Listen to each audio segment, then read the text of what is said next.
Welcome to the Enterprise Excellence Podcast, where we explore how to engage and align everyone in an organisation to execute continuous improvement and innovation. This show brings you insights from global experts and practitioners who share their journeys in creating cultures of excellence to deliver sustainable results and a better future. Welcome to Enterprise Excellence Podcast. It is such a pleasure to bring to you a show of my own again, based on our new book, Leading Enterprise Excellence, written by Chris Butterworth, Stephen Dargan, Indy Ray, and myself. Today I want to focus on the system of strategic and cultural planning, which is a very important starting point to truly working on systems to create a culture of continuous improvement innovation. Over the coming months, I'll bring additional shows to you on other key systems we wrote about in the book that will help you improve and embed excellence for sustainable results. Let's get into the show. Creating a culture of continuous improvement and innovation has been a passion of mine for a long time, and like most of us, I've spent a lot of time studying lean and also agile and all these tools and techniques that are so amazing. And when it comes down to it, there's a lot more to it to truly create a culture of continuous improvement and innovation. I was lucky in my career that I worked my way to senior leadership in an organisation, Signet and Insignia, and I was given the opportunity to go and study the best companies around Australia to figure out how do we embed continuous improvement innovation there. And that ended up connecting me to a chap called Chris Butterworth and Dr. Peter Hines and Alex Teo, and also the Shingo Institute. And I've been very fortunate through my career to keep learning from those people and many more connected with the Shingo Institute, which is really our world's leading recognition for organisational or enterprise excellence. You know, the greatest companies in the world who truly have cultures of continuous improvement and innovation win the Shingo Prize each year, and also an amazing body of education that I've learnt so much from and so blessed to be connected with. Now, if you look at it in our world at the moment, we have a real problem. Recent data just came out from our Assistant Governor of Economics and Reserve Bank of Australia, Sarah Hunter. She did a presentation just in June 2026 where she showed a key trend on our productivity position and where it's actually at in Australia. And if you look back through the 70s, 80s to 90s, we had a fair chunk of productivity growth, sort of 2%. And then also population was growing a little bit. And that's a good balance in that you have good productivity, which means greater prosperity for future generations and for now, and also then the right population growth. If you look at it over the last particularly 5 years, productivity is negative, if not flat line, sort of bouncing below to nothing to below zero. And then we're filling it with population growth, I should say, just pure population growth.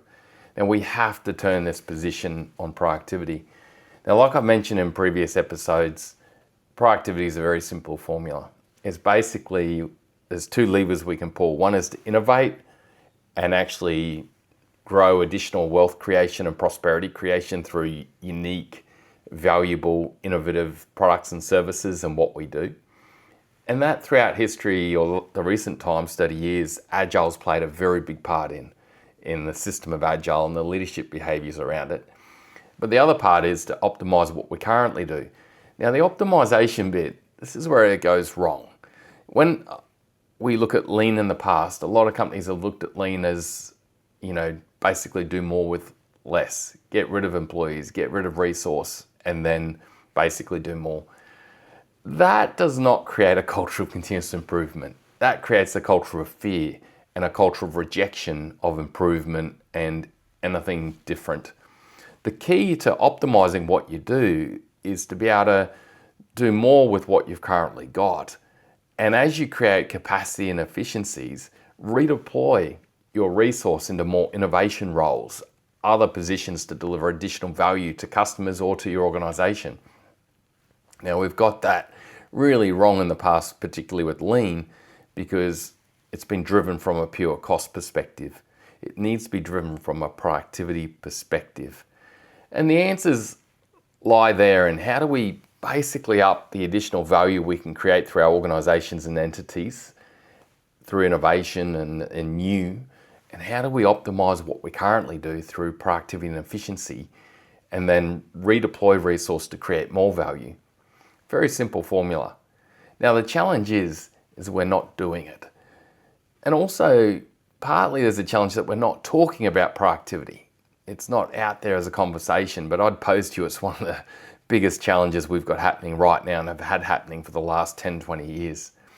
In essence, we're just kicking a can of crap further down the road for generations to come. And we can all see the cost of living pressures and everything that's playing out, because of this. Now, when it comes to creating a culture of continuous improvement and innovation to basically allow you to deliver additional value out there into the market and optimize what you're currently doing so you can do more with the same, you need to have the capability in the organization to know more than just lean and agile tools and techniques. And this is where Chris Butterworth, Stephen Dargan, Indy Ray, and I have written the book Leading Enterprise Excellence, which is a flow-on book from our book Leading Excellence, which is the other key factor. How do we lead a culture and lead ideal behaviors and have the right belief systems to do it? But this book here is all about key systems. Now, when I talk systems, I'm not talking about software. I'm talking about these critical processes in a company that all interconnect like a web that'll either create a culture of continuous improvement and engagement and alignment and execution capability, or poor systems can decline it. So if you look at these systems here, there's a few key ones, and I'm going to go through in some short videos over the coming months on each system we write about in the book. Now, the first one is strategic and cultural formation, or strategy and cultural planning. I'd pose that this system, which is part of aligning your organization, is a critical starting point. When Chris Dargs and Indy and I wrote this book, we're sort of thinking, right, there's no set order to which these systems need to be focused on, and in essence there's not. But if you go, what is a starting point? And Chris and Dargs and Indy and I have been talking about this. Strategic and cultural formation or planning, and then strategy and behavior deployment. They are two key areas you've got to work on early if you're not strong in this space. Because otherwise you can burn a lot of energy and effort on things that aren't really relevant. And also, you can start to try lead out a journey of continuous improvement and innovation without having engaged people that feel respected, people that are led effectively. So it is quite a starting point. So in this episode, I'm going to go through this and we're going to look at what are the key components of strategic and cultural planning, and then we'll look at other key systems upcoming in further episodes. Now, if you look at it, strategic and cultural formation or planning is about having like a rowing team. If you think about it, this Sculls rowing team where you've got multiple people in a boat. It's about them, one, being lined up to a common goal and purpose and direction, but also it's about their hearts and motivation and them feeling culturally connected and trusts and that whole bond in place so you can then start the race effectively. In the next episode on strategy and cultural deployment, we'll talk about how do you ensure that we're all rowing in the right pace and the right direction and working on the right things to get there. But let's just focus on this lining the team up strategically and culturally first in that, rowing boat. Now, when you walk into an organization that is quite advanced at strategic and cultural planning, you find an environment where everyone is calmer, they're more focused, there's less firefighting, there's more performance, versus an organization where you walk into and they're not effective with strategic and cultural planning, or it's not part of what they do and they don't deploy that. You have a lot more firefighting. People are busier, they're more stressed. There's so much going on, but they're not moving forward. It's sort of like you see these people having to throw so much more effort for a lot less results. This is a very important system. Now, when you look at the system, it is not a complex one to effectively, strategically, and culturally plan. In the book, Leading Enterprise Excellence, we've written about how to go about, really deploying a good system here. But I'd also like to reference the work of A.G. Lafley and also Roger L. Martin in their book, Playing to Win. I feel in this book, they've taken all the amazing work of Michael Porter, which is quite big books and a lot of information and data, but a legend, and they've distilled it into a very simple book called Playing to Win. So I'd highly recommend anyone listening to this episode to also read their book and study their work. But in essence, let's break it down, right? The first thing we got to do when it comes to strategic and cultural planning is actually get very clear on where we're going and why, and then the culture we're looking for or we've got to get there. Now that comes back to being very clear on the organisation's purpose and then its values or principles, whichever way you unpack it. So let's just talk about purpose, right? When it comes to purpose, there's been so much written on this topic and so much done, and I feel that in some ways it's created a lot of confusion. And it's created organisations where their purpose is confusing to their employees also. If you look at a purpose, I think every organisation just simply needs to ask itself, who and what do we serve? So you've got to start with your customers, your employees, maybe the planet, if that is an important part of what your organisation is about, is how do we minimise our impact. But you've got to think about who and what we serve and think outside of your organisation. And then from that point, we need to think about, well, what value do we deliver to them? To your employees, to your customers, to the planet, and go, okay, so what do they want from us? What value do we deliver? And what part do we play in their world? You're really looking at this external system outside of your organisation system. You're looking at the external system that you deliver to initially. What challenges are they facing? What do we do to support those challenges? What would happen if we or any of our competitors were not in the market? And you can really start to get clear on what is the purpose of your organisation and what you do.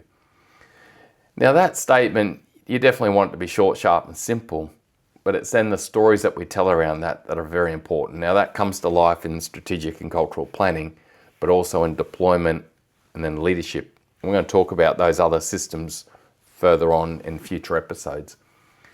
And then when it comes to your culture, particularly your values, are really strong. Now, often these are derived from the founder or owners of the organisation or the most senior leaders that people interact with every day, because we are socially influenced so much as humans. Now, when you look at the core values of an organisation, they're written down, but are they lived? That is the key question, because just them being written down and plastered on the wall, that does nothing. It is what the people of the organisation experience and your customers based on those core values that amount to everything. Now, when you think about it, it's this pool of people working together, and it's the experiences they all have of each other that basically define the core values of the organisation, the way things are done around here. Now, when it comes to core values, you've got to be clear on what values do we want to live by. Now, the simple way to define that is to think about if you're trapped in some sort of environment for a period of time, potentially with competition there near you or some other thing you need to go up against, and you think, what values do we want to live by to survive and win and thrive? And that can really help you think about the values that you want to be in place. Now, there's the values that you've got based on the way leadership and people show up, but there's also what culture do you want to move towards? And this is a starting point of what you can think about. Jim Collins, and a lot of work that he's done, spoke about thinking you're trapped in a rocket heading for Mars, and how do you want people to show up? What values do you want them to live by? I'll talk in a moment then about how do we actually lead this, because this is the next part of strategic and cultural planning. If you look about it, once you know your purpose, which is connected to who and what you serve, and the value you actually deliver to those external and internal parties with your employees, and you're clear on those values you believe we need to live by to really prosper and thrive as an organisation into the future, you can then get into the next three key components I believe are important in strategic and cultural planning, which I will reference again, playing to win, is where are you going to play and how are you going to win in that market? And what are those behaviors that you need to focus on now to really bring your culture to life? They're the three key questions. Let's look at first at where to play. Now, where to play is a really important question because it also tells you where you're going to compete. But let's talk about where to play is very much, markets, countries, geographies, particular industries, but it's also the people that you're going to target or look to engage with, or already engage with in those areas. Because if you think about it, you've got to be clear on, right, what is that region and that type of market and position we're going to play, but who are the people that we need to interact with there? Because it's ultimately people that will make the decision on whether you win or lose. They're going to be the ones that are deciding whether you've got a valuable point of difference over your competition or not. Then when you're looking at where to play, there are some cool tools and techniques that can help you analyze markets to think, well, should we play there? Because when you're looking at a market of where to play, you've got to think about actually the next step, which is, well, can we win or how do we win there? Now, things like an Ansoff matrix can help you look at the different qualities of a market and the potential of a market. Also, Porter's 5 forces can really help you start to understand whether a market is truly worth going after or one that you can win in. And then the next step after that is to think about, how do you win? How do you create valuable points of difference that are truly valuable to those personas or people in that market that you're going to focus on, that's going to decide for them to buy from you versus someone else? In essence, as people, we always buy based on a point of difference. And strategic and cultural planning, a key part of that is being very clear on your competitive advantages. Like, where are you going to play, how are you going to win, but competitively, what are those valuable points of difference that we're going to truly win on? Because when you think about it, even if you were to buy a watch or a car or any product you're looking to buy, you're typically looking for a point of difference. Now, that might be quality or safety or unique features and capabilities. But if you can't find a point of difference, you will find one because it will come down to price.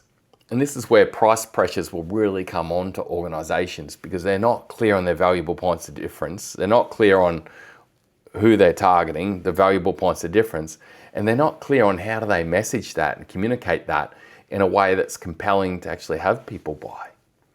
So this is when you get into this point of how to win. You know the markets that you're going to play in and who you're going to target and who could perceive value from you. You're then looking at, well, what are those valuable points of difference? Now, a simple tool and technique to help you define that is a SWOT, which is from Michael Porter: strengths, weaknesses, opportunities, and threats. Now, with this tool, you're basically looking inside your company and thinking about what are our strengths and what are the threats. Now, where I see this go wrong, they get too big. To me, the strengths need to be strategic strengths. What are the key things that we've got that could help us win? The weaknesses are, what are the strengths that our competition have got and they could really hit us with, considering where we're going to play, the markets, the products, the people we're going to target. So strengths, but your weaknesses are the things that your competition have strengths over you on. The opportunities and threats are external factors to the business that could give you potential, strengths or weaknesses in the future. So they're things that are playing out in the market that could create future growth and potential. They're threats in the market that could really impact you. And that could be many factors. But basically, by pulling the SWOT together out of all the information you looked at on where to play and considered on how to win, you can start to get clear on your valuable points of difference. You could also find some weaknesses you've got to mitigate and overcome. You could find some opportunities you're going to leverage on, and you could then find some threats you've got to mitigate for. But it helps you get very clear on how you're going to win. That's what you want to come out of it. Now, the next step is leading into core competencies or areas of focus for human capability we've got to build, but also what should we focus on to execute to deliver the results we need. Now, core competencies are very important because I'd pose to you that with strategy and culture, it's only through our people growing and evolving and greater capability that you will win or enable your strategy. And an interesting factor that is, I believe that strategy is only delivered at the front line, because that is where customers experience the products or services you make, or the sales and services and that marketing experience you deliver, or the NPD you do is with frontline teams and new product development. Now, when you're looking at going, right, what are the competencies we've got to build and what are the strategic focus areas we should work on, I believe a great technique to use here is what's called traditionally an XY matrix.